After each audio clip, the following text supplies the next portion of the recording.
Welcome back to Rewitched, a charmed 1998 rewatch journey. I'm your host, Jess Sabanko, and I can't wait to share my thoughts on one of my favorite shows with you. Though episodes are now shorter, I will still be keeping them spoiler-free and welcome fans new and old to join me on my journey here and on social media at Rewitched_pod on Instagram and TikTok. Currently, I'm on season 5. All right, so this week we're talking about season 5, episode 3, Happily Ever After. So in this one, we have the sisters battling multiple fairy tales, and it starts out with Piper reading fairy tales to her baby when Paige walks in, and they have this little debate on whether fairy tales are any good or not. Paige thinking that they're these harmful stories about how women need to be saved by men, and Piper thinking that they're teaching her baby that good defeats evil, things like that. We also get little bits of hints of like Grams reading these stories to them as kids, which Grams will also be part of this episode's storyline. So then we see that in this little like fairy tale room, there's all these memorabilia from different fairy tales and these two men kind of cleaning things up, looking around. There's the evil witch from Snow White trapped in the magic mirror. When it falls and breaks, she's freed. She kills the keeper of fairy tales and then traps his apprentice in the mirror and asks, who's the most powerful witch of all? Of course, she's shown 3 witches more powerful than she, which is our sisters, who she then decides she needs to go after, using pieces of fairy tales to attack them. So then we go to the manor where in the morning, Piper has fallen asleep on the couch reading to the baby.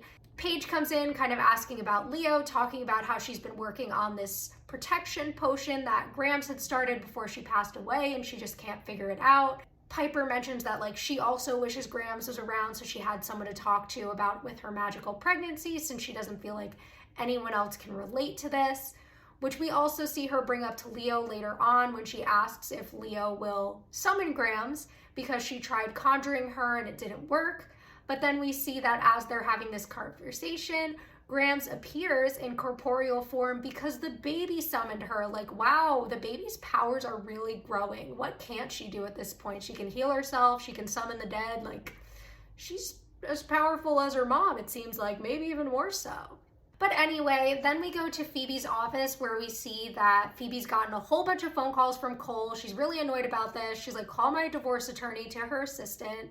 That's when she bumps into this guy, Adam, who we find out is there to buy the newspaper. But at first there's this kind of like flirtation going on with him and Phoebe. Then Cole walks in saying he's Adam's lawyer. And he's like, oh, like Phoebe's my wife. And Phoebe's like, no, like we're getting divorced. And I thought they already were divorced because like, didn't she sign the papers at the end of last episode? But whatever, guess they're not divorced yet. Guess they're still going through the process. Eventually, like, she gets Cole to walk away after they have a little conversation in the office where she's like, you're my demon ex from hell. Like, I don't want anything to do with you. We're really getting this idea that, like, Phoebe's completely done. She even asked the sisters earlier, like, Paige, can you get back to working on that vanquishing potion for Cole? Like, what if he does something? And then they bring up that, like, he saved them last episode, and Phoebe's saying kind of what I said in my summary, which that was only because he wanted her, like it didn't have to do with him being good. She still thinks he's evil and that he's gonna do something to hurt them.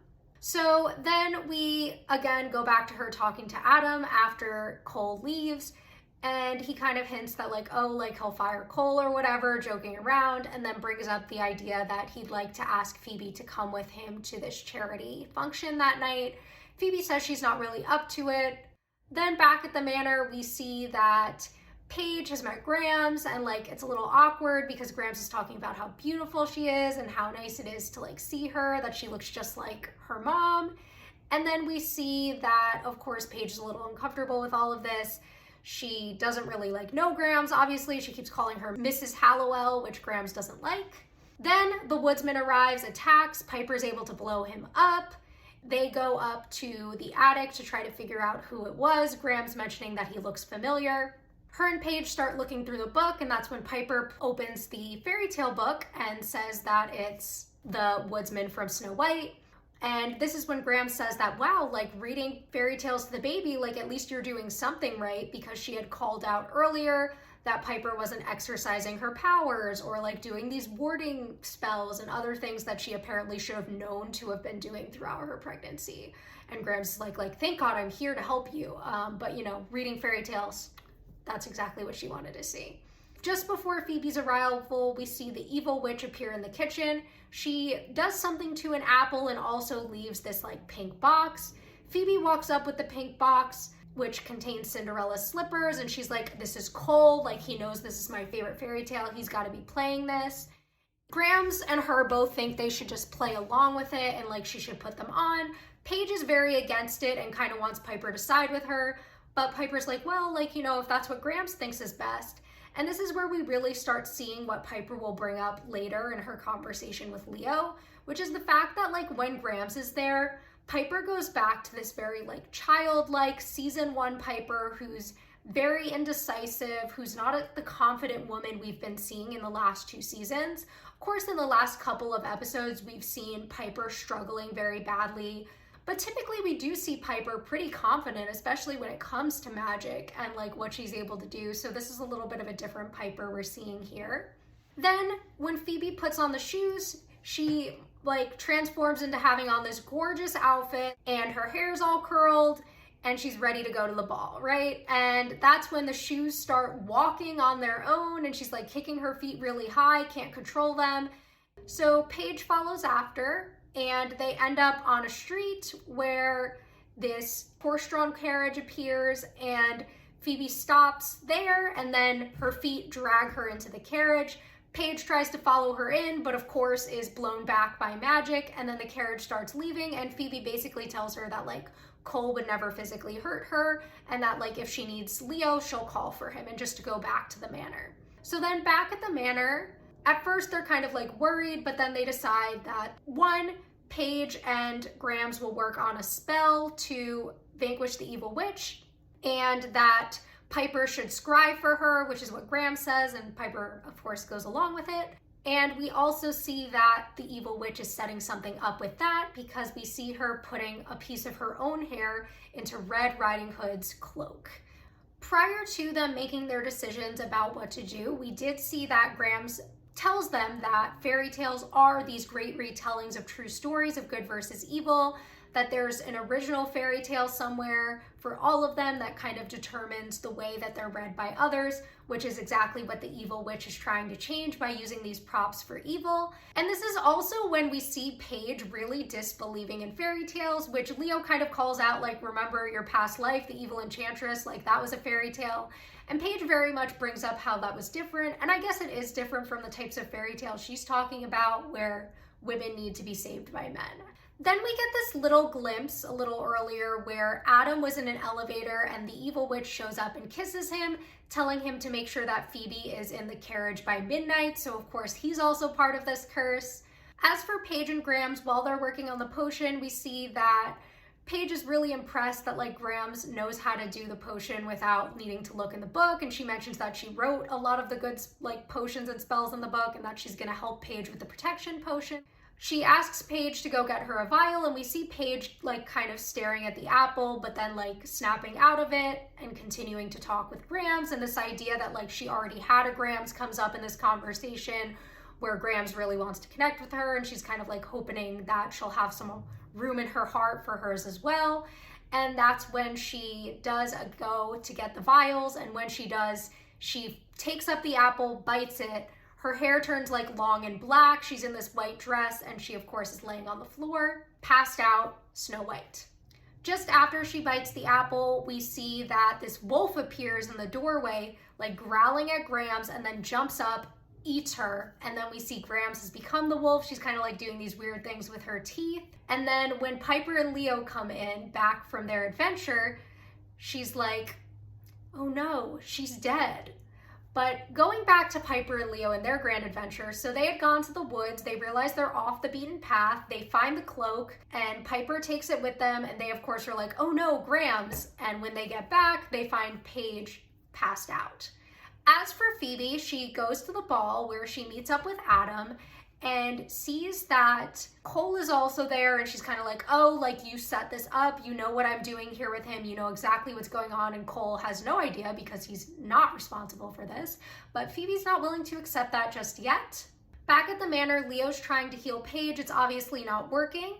Shortly after, we see the descendants of the 7 dwarfs show up. They now call themselves the 7 little people, but they're there to help out, and they're kind of like, oh, like, where's her boyfriend? Because Gramps is even like, oh, like, let's go get her boyfriend to kiss her, like, trying to get Piper away from Leo, because obviously she's the big bad wolf and wants to eat Piper. So later on, we see them kind of like setting things up for Paige. The little people are making jokes about like kissing Paige to wake her up, and then one guy's like, no, like, be serious, come on, whatever. And then when Grams is able to get Piper to go upstairs with her to show her the fairy tale book, because Grams is kind of making these comments of like, oh, like, fairy tales aren't real, especially Little Red Riding Hood, like, that story ends terribly. And she's like, oh, like, show me your version. So that's when they start heading up to the attic together, and then we see another joke from the little people where one of them's like, do you think she knows that's the wolf? And the other one's like, not our business. And they just keep setting up like Paige's little thing. So then we go to the ball where Leo arrives to fill Phoebe in on what's going on. They're having the conversation, then she starts yelling at Cole. Then Adam comes over, he's kind of like, what's going on? And she's like, oh, this is my brother-in-law, like, I have to go. And he's like, oh, like, I'll take you. And her and Cole, again, arguing back and forth. And then she's like, keep him away from me, to Leo, and her and Adam leave together. And that's when Cole brings up to Leo that Adam is evil. And Leo's like, oh, well, what are you? Again, everyone's so mad at Cole all the time, even though he's doing nothing wrong. He's just trying to help Phoebe in this episode, but whatever. So then we see that back at the manor, the wolf has eaten Piper, and Leo is like yelling at it, and it's about to try to jump into the fairy tale book, but then it blows up. Piper blew him up from the inside. And then Grams is like, took her long enough. And she's like, oh, back off, Grams. I just saved your ass. And Leo's like, she's back. And then they realize that, like, if she stops the evil witch, it should reverse all the magic. So she's going to go after her into the fairy tale book. She can't go, but maybe Red Riding Hood should. She's like, oh, I knew I was going to have to put this thing on, and puts on the little cloak. But before that, back at the charity ball, we see that Phoebe is being pushed into the carriage, and like, it turns into a pumpkin once she's inside, and he's about to throw it on the ground to smash it. And Cole's like, don't do that. And he's like, I have to, the witch will kill me. He's like, so will I, which, hot. But Adam's about to do it anyway, so Cole slows down time, saves Phoebe's pumpkin, punches out Adam and is like, don't lay a hand on my pumpkin, and then goes to the manor, shows them also that Phoebe was a pumpkin, which happens just before Piper goes in. Piper arrives. She, of course, throws the potion at the evil witch, who's kind of like, what? Like, I stopped you. And she's like, well, not good enough. She gets vanquished. But the one thing he notices when all the props go back to where they're supposed to be is that Cinderella's slippers haven't returned, which means that fairy tale hasn't been resolved yet. So then when we get back to the manor after Piper's defeated the witch, we see that the little people are packing things up. Paige is back, and they kind of make a joke like, oh, you know, like, you should really find a boyfriend next time. Like, that'll make things easier. Again, making fun of her for being single. Then we see Piper talking about how, like, her and Grams barely got to talk, and, like, she hasn't figured things out yet. And Grams says, well, I was only here to show you that you didn't need me. So again, that strength for Piper could really come from within herself. And then Phoebe's like, well, what about me? Like, I didn't get to spend time with you either. And Paige does have this really sweet moment where she does call her Grams, and they hug, and there's this idea that, you know, she's accepting Grams into her heart, which is really, really sweet. Lovely, lovely family moment there at the end. Then we get our true ending to the episode where Phoebe is going back to the ball, and she runs into Cole there. She apologizes to him for, like, thinking that he had everything to do with what was going on. And he brings up this idea that, like, she should trust Adam, that he's not a bad guy, because she's talking about how she can't even trust her own judgment anymore. And he's like, if you don't learn to trust yourself, you'll never learn to trust me. Like, I don't want you to fall in love with this guy, but maybe you should go talk to him and give this a chance. So we see the two of them leave together, and Cole just kind of left there alone, which, like, oh, I feel for him in this one. I really do. I think he was doing a lot of the right things here. He's really just, like, trying to help Phoebe, I think, both career-wise, personally. Like, he's being very supportive. And maybe if we see more of this, maybe I will think that he does deserve to win her back. Because at this point, like, the needle is slowly moving me back to Team Cole. He's gonna have to do more to prove himself to me, but like, he's getting there.